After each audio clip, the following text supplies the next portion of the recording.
wonderful the sun felt on her back.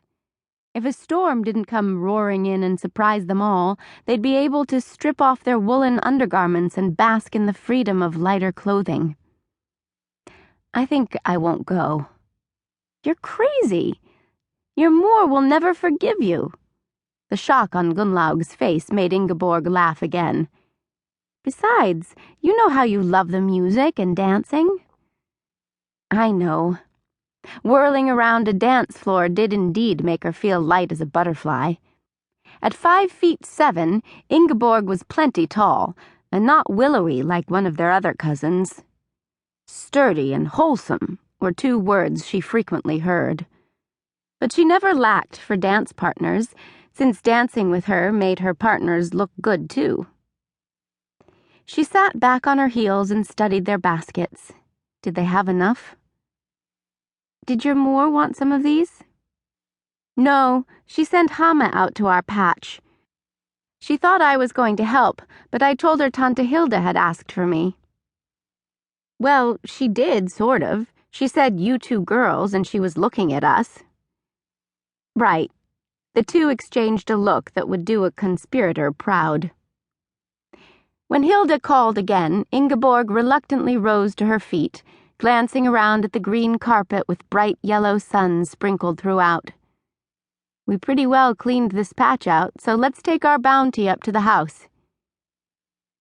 Swinging their baskets, the two strolled across the rapidly greening pasture. Several lambs were nursing, while others gamboled beside the ewes or chased each other.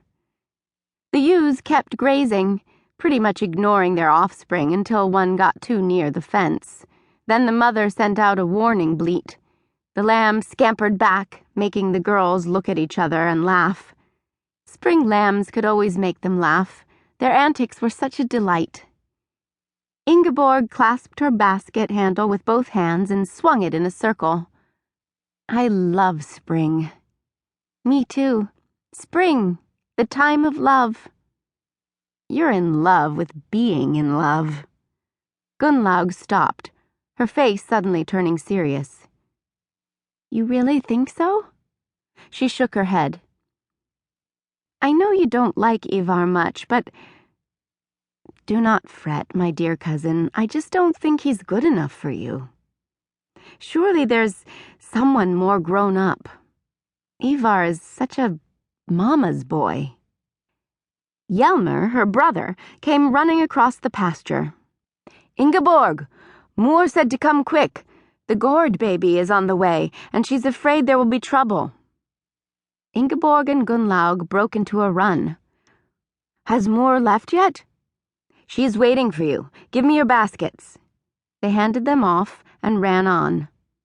Ingeborg knew that unmarried young women usually weren't allowed at a birthing, so if Moor told her to hurry, there would surely be trouble. Hilda Strand had a special sense for that, which was one of the reasons she was in such demand as a midwife. The girls were both out of breath by the time they reached the house, where Hilda met them at the door. Gunnlaug, you go home and ask your Moor to pray for this baby. She can pass on the word.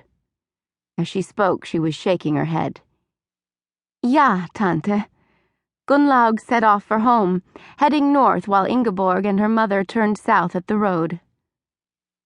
Why did we not take the buggy? Ingeborg asked, as they walked so fast they were nearly trotting. Because we can cut across the south field and get there more quickly. We might have to turn this baby, and that will take both of us. Her mister is worthless in the birthing room, as are most men. Ingeborg nodded. She had already learned that.